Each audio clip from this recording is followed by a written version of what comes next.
Okay, everyone. This is the third one for the day. Many attempts, but hopefully we'll get through this third lecture as well. They'll be staggered. They'll be up on YouTube this weekend, but I'll put them out on the cyber lecture as they should be released. So the first two will be available from Sunday, and then the third one, this one, on Wednesday. Now I remember what it was like to record lectures all day during COVID. And yeah, I can't remember exactly what I said in the first lecture, so let's continue. This is supposed to be the closing lecture for the medieval period, but on Friday, as I said, I'll handle any questions or clarifications that are necessary in person at the Humanities College, the Inmunde, okay? All right, so this is the Wednesday lecture, and we have to talk about the Peasants' Revolt first.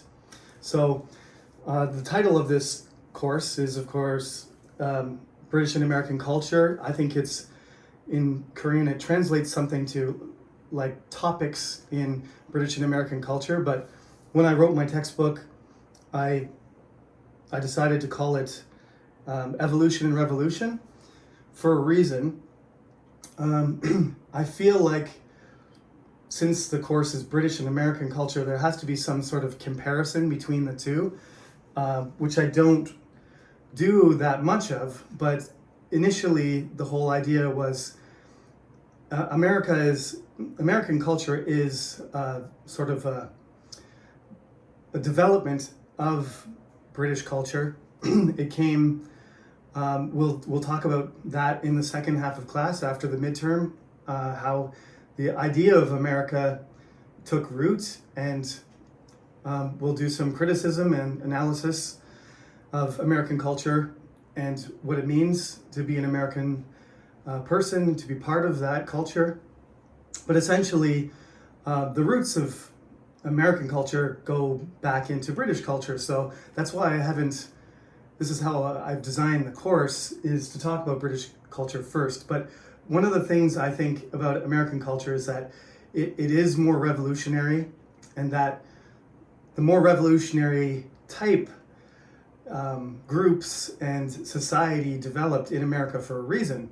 And the conservative elements, the conservative traditional elements of British culture remained behind. And that's why there is so many similarities, but this big contrast in perspective between British and Americans on the world and on their lives.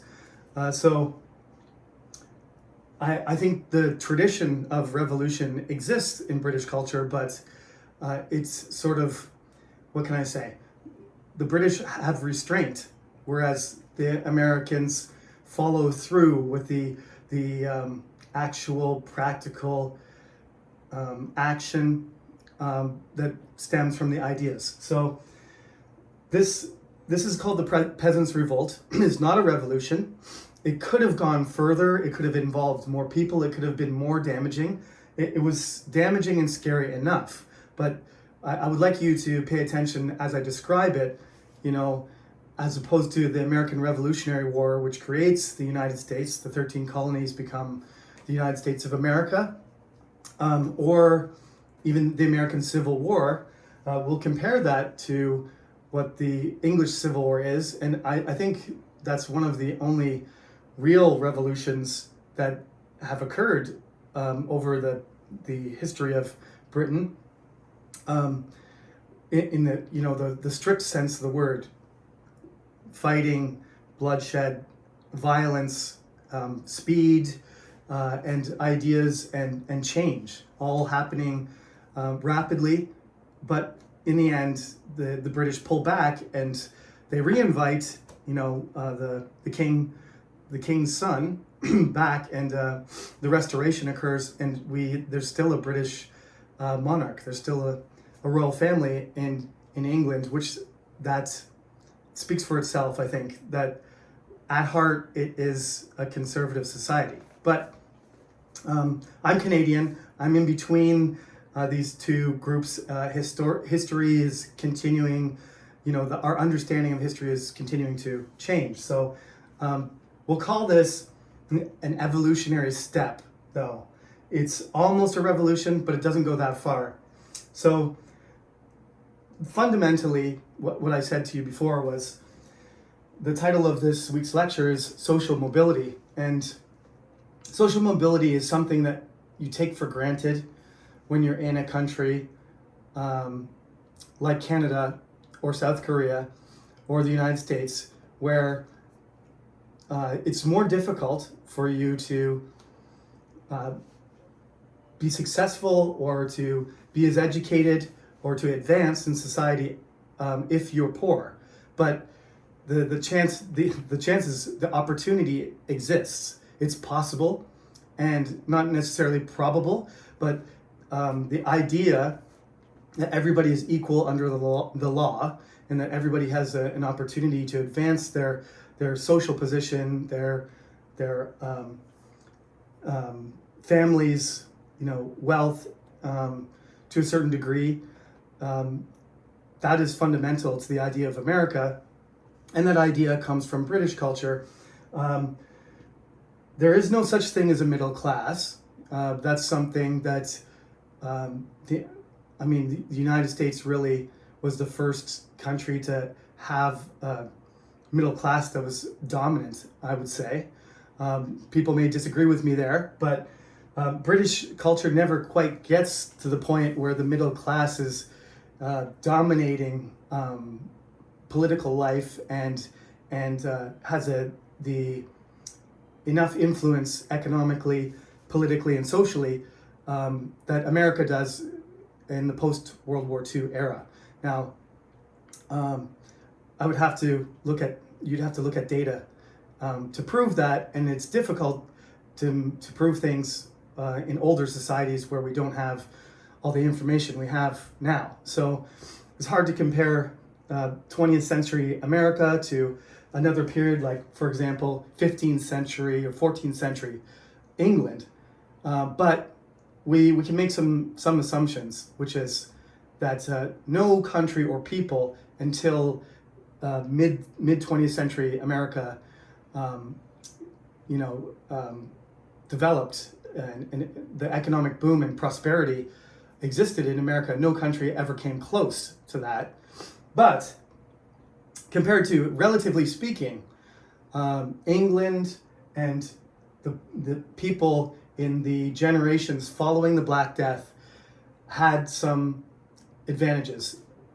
This is partly because the population collapsed and serfdom became obsolete. The idea that you would have many people serving as basically slaves to the land under the control of a lord in a given area, it sort of just naturally phases out. And this is because, as I said, many people died in the hierarchy. So people were able to rent, people were able to live on land without restriction, people were able to move location, and people were able to, demand more money for their labor. Karl Marx comes along. I know people have an aversion to communism, but the economic history of Europe is very interesting in that respect, because this is a perfect example of where the value of your labor essentially increases, and the things that you can demand from the owners of production or the owners of property increases. So rents fall, the cost of owning a farm or land goes down, and the cost of labor goes up. This is exactly the opposite of what is happening now, where we have it's called stagflation. We have the economy is still expanding, but the cost of everything is going up.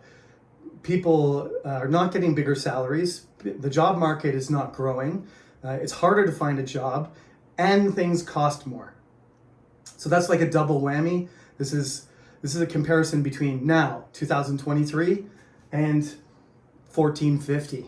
Okay, the situation is in favor of the worker in both aspects. Inflation is not happening; it's deflation. The cost of things is going down, and the price of labor, the cost of labor, is going up. So you're making more money, and things cost less. So basically, your buying power, your purchasing power, if you're from the Asia business department, or if you're in economics, the how much your dollar is worth, how much your chunwon or manwon is worth, increases, right? This is the experience that they had. The government, the royal government, the king. I have to mention Richard II. He's only a teenager. He's 13 or 14 years old when this happens. So his uncles are basically in control. Basically what happens is Edward III rules forever, like 50 years. He fights in the 100 Years. He starts the 100 Years' War. The Black Death happens and everything. He's just keeps living in rules for like 50 years from his, from about 20 years old till about almost 70 years old. A very unlikely thing, especially since he was a military leader. But Edward III lives so long that his son, who would be Edward IV, but he dies first. His son dies before him. So his nickname was the Black Prince, Edward the Black Prince. But his son was old enough that his grandson, Richard II, his grandson Richard, when he dies, he's like 10 years old. So the uncles, the brothers of the Black Prince, they're all pretty close and they all get along. Unlike Richard the Lionheart and Geoffrey and Henry and John and Henry II and Eleanor, like Eleanor of Aquitaine, that's pretty much, Henry VIII might be Henry VIII's family is probably the most dysfunctional in British history, but either Henry VIII or Henry II, one or the other. Richard II, he's allowed to rule as a boy king, which is fine because his uncles are advising him, and they are capable rulers, but they are wealthy and powerful, and they've been conquering France with Edward III, their father, and the Black Prince, their brother. So they've become quite wealthy and powerful, and then the Black Death interrupts all of this. The Black Prince dies and Richard becomes the king. Then they start losing.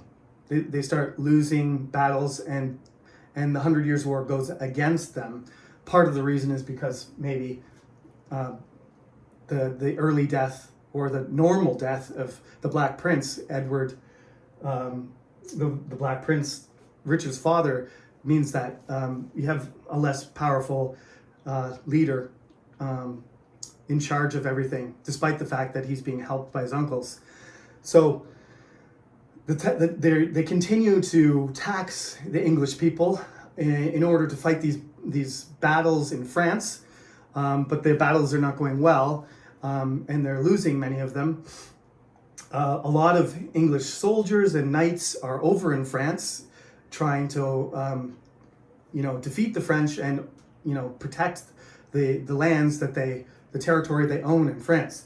While that is happening, it's not really a good name. It's not really peasants. It's, like I said, it's not a middle class, but these are like crafts, tradesmen kind of thing. The leader of this rebellion, we'll call it, his name is Wat Tyler, and he was probably a soldier, but his profession, his name, Welsh people often have, their family name. Taylor means you fixed clothes, and Chaucer probably means that you're doing something related to chaussure, footwear, something like that. Wat Tyler is probably a roof tiler. He probably put tiles on roofs. That was his profession, which meant that he was trained. He was a craftsman. That's not a peasant. That's a trade, somebody who had a trade, somebody who was a blacksmith, or somebody who was a stonemason, somebody who could build something, a metal worker, somebody who could do things like that. They're skilled workers. So a lot of these people are skilled workers. They fought in the 100 Years' War, perhaps for the Black Prince or for Edward, and they're still being taxed, and they've got really no benefit from this, except that the Black Death killed a lot of people, so they should be paid more, and they should be able to move where they want, live where they want, and work for who they want. But the government, the royal advisors, more than Richard himself, which would be his uncles, they basically make laws to prevent the increase in wages. They just say, okay, this is how much people will be paid for working on a farm. This is how much people will be paid for this, and they just cap it like they're controlling the economy artificially, rather than letting it move as in capitalist countries. Supply and demand puts pressure on prices and drives prices up when there's less labor. So there's upward pressure on wages, but the government is not allowing people to pay that much. And the same thing happens with rent. Rents start to fall, and they say, okay, this is the minimum amount you can pay for rent, and you're not allowed to go, from this town to another town and ask how much another lord or another wealthy person or another customer or client is going to pay. You're not allowed to compete in the labor market. You have to stay in your locality. You have to stay in your county or your town or your village, and you have to work for the amount of money that we say. This is super unpopular. As I said, serfdom is already dying out anyway, but by this point, people who are have to live on a piece of land and work that piece of land until they die. That contract in England has almost disappeared. It wasn't especially popular in England anyway. The Normans kind of made it that way by having this upper class, French Viking Norman people owning all the land and putting peasants in their places and keeping them there with castles. So that was kind of difficult for people to move around. But gradually the Normans and the English, the Anglo-Saxons, integrated. And as they integrated these ideas of, everybody who's a townsperson is looking out for each other as a group, as collectively, as landowners, as they don't have citizenship yet or anything, but as property owning individuals. We call these people, there's a special word for it. I'm actually not sure, I'm embarrassed to say, I'm not sure where the word comes from, but we call them yeomen, and it's basically a farmer who owns their own land and makes enough that they can sell some. They don't just, it's not just making enough food for themselves to eat, but they have enough land and they have enough labor. Maybe they might have an assistant or a servant, or hire somebody else, a worker, possibly, or several. But they're small. They have small amounts of land, not a huge amount of land that would have 100 workers on it or something like that. That would be a lord, might have a castle. But these people have just enough land that they can produce more than they need, which they can sell in a market. So they can grow. The amount of wealth that they can accumulate in their life might increase, so that the next generation has more money and more opportunity than them. That's the fundamental thing that resembles the middle class. Middle class Americans and middle class Koreans and middle class Canadians and middle class people from other countries that are developing, China, or if you're from Uzbekistan, maybe your parents had harder life and had to work more, but you get to go to university, and then you get to go to be an international student, and your parents save enough money that they can have a car, and all these things. All these things kind of follow with the idea that you can make more than you need, right? And the yeomen are able to do this. So this is, sometimes people call the not the 1400s, because this is going to be the results of the revolt, the peasants' revolt, but 1400s, right? 15th century. In England, it's the golden age of labor. Can you see? Oh, you can't see that. Sorry, 15th century. This is the golden age of the yeoman. This is when labor becomes the balance between how much you can get for your labor and the cost of living is favorable to the person who owns a little bit of property and works hard and produces more than they need. They can advance in society. They can even get to the point where they make enough money that they can apply to become a noble. They can apply to become part of the gentry. This is what Shakespeare does by working on plays and by acting and by owning a part of the theater company in London. Is he works his entire life in order to save enough money to have enough property that he can apply for an emblem, for a crest, family crest, it's a coat of arms. It's called a coat of arms, but I'm trying to explain it in words that you would understand. It's kind of a design which your family, which is like a logo for your family. It's kind of branding almost, if you want to think about it that way.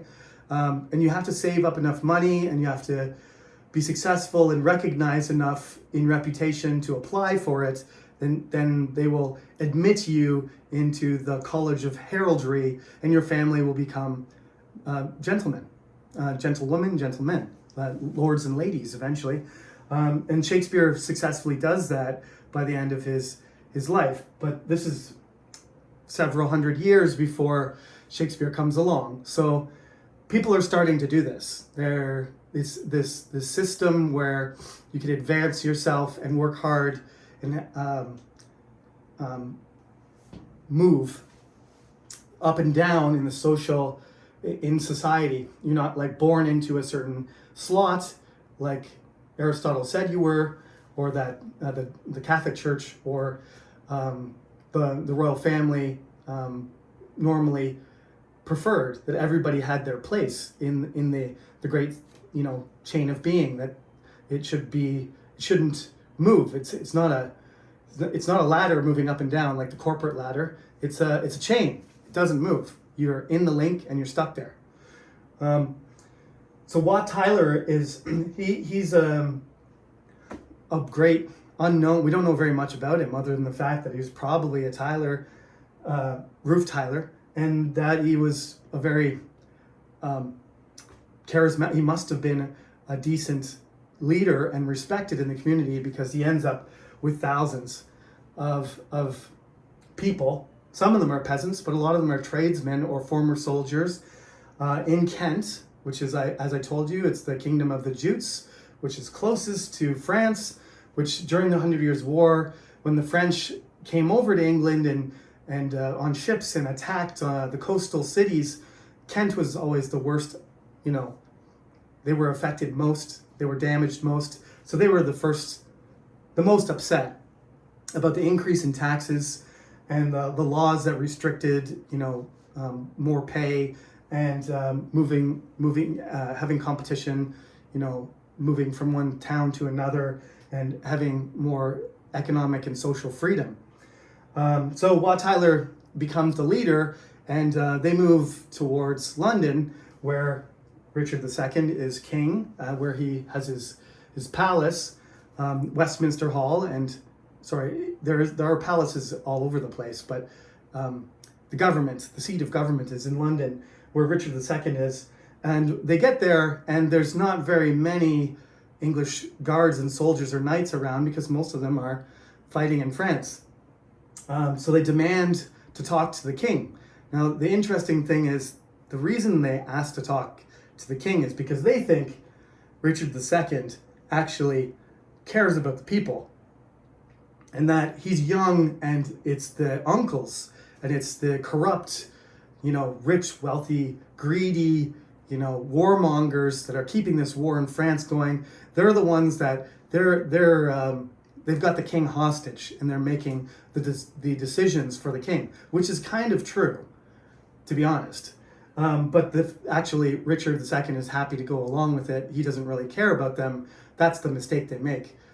Definitely, the uncles are calling the shots, and they want more money, and they want to continue fighting in France, and they want to, make money from the war. But Richard II is just going along with this because he was raised in, Edward III's court. So what he thinks should happen is England should defeat France, and he should be king of England, and he should be king of France too. That's what his grandfather wanted, and that's what his father wanted, so that's what he wants too. He's not really concerned about what the English people want. And although he's the first king to speak English as his first language and French as his second language, which is a shocking fact considering how unpopular he becomes, but he is, the first of a new generation, a new type of English king who doesn't speak French natively, but speaks French as a second language, increasingly badly. I don't think I said that right, but they get worse. Their French gets worse. I think Charles III can't speak French at all, the current king. If he can, it's not very good. Wat Tyler meets with Richard II and explains what their demands are. There's not really much Richard II can do, but he's a teenager. He's 14 years old or so, and he stands up to him, and he says that he will, consider all the matters that the rebellion, the people, the English, rebellion wants, the rebels want, but makes no promises. And during their meeting, for some reason, Wat Tyler ends up doing something. That's the story anyway. I think it could have just been an opportunity for supporters of the king just to kill Wat Tyler. But the mayor of London, he's a Lord Mayor of London, he's a noble as well, he stabs Wat Tyler and kills him. Supposedly Wat Tyler made a threat towards the king or did something, but I don't know why all the history professors repeat that, and they always question everything else. I think it's just as likely that the Lord Mayor decided, nobody's really protecting this guy, I'm just going to stab him, and this problem will go away pretty quick, which is what happened. After Wat Tyler goes down, the rebels, the whole group of them, sort of have no leader, and they get confused, and they send royal guardsmen to scatter the crowds, and they disperse. Many of them just go home. After that, Richard II rounds up the leaders and kills them, and he threatens them and says, I said that I was, basically he says, I said I was going to consider your demands, but I changed my mind. I'll have to bring the quote on Friday to say exactly what he says, but basically he says, you're peasants you are, and peasants you will be, except worse. Now that you've protested and just threatened the king, I'm going to make your lives even worse than before.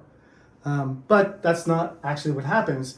Richard II is not a very good king. He's very greedy and overbearing, and eventually he's dethroned by his cousin, and the government, the royal government, the family, the king, the leaders of the kingdom, they realized that this peasants' revolt happened for a reason, because what's happening in the kingdom was inevitable. It was a kind of process of change, and that if they oppressed the people strictly, then they would have another rebellion would occur. So actually, serfdom was basically, it wasn't officially outlawed, but it basically was not supported anymore. So people being, bound to the land and not being allowed to move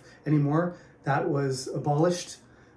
gradually, and the price, the caps on wages and the rent, the minimum rent prices were lifted over the next couple of decades. So by the time the yeoman farmers start to have the ability to grow their wealth and produce extra for the market, those restrictions from the government are gone.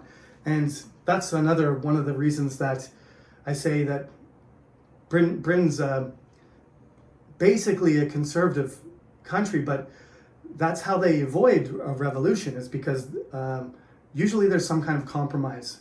The conservatives usually, at a certain point bend enough that the revolutionaries can accept the compromise. And that I think is the happy medium. I wish it was always like that, and that many people didn't have to die and they didn't execute people and burn all the buildings all the way to London.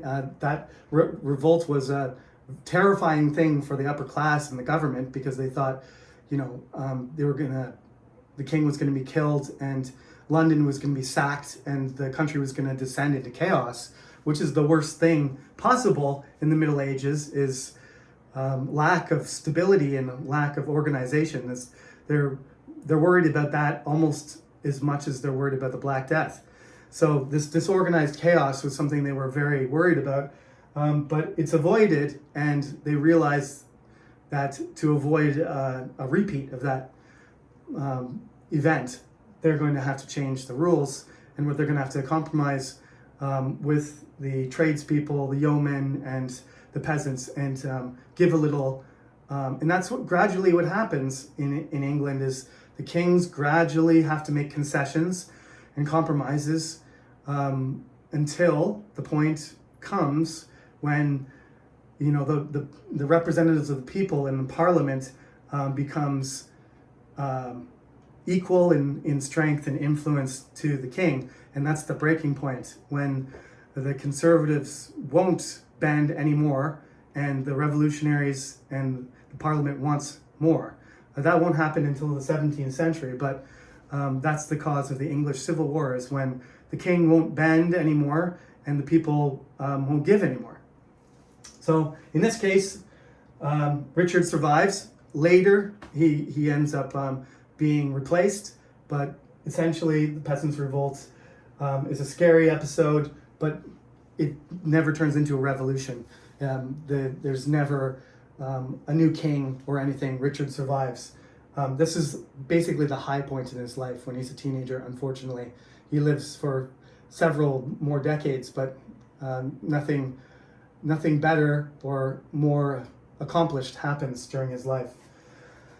We'll talk in class about the beginning of the early modern period, which can be marked by the end of the 100 Years' War or the end of the War of the Roses. But for now, I think that's enough material for you to digest, and we'll discuss in class, and we'll transition into the 16th century on next Friday. So this will be posted on Wednesday. Check it out before class on Friday so you're up to speed, and I'll see you then. Thank you for listening.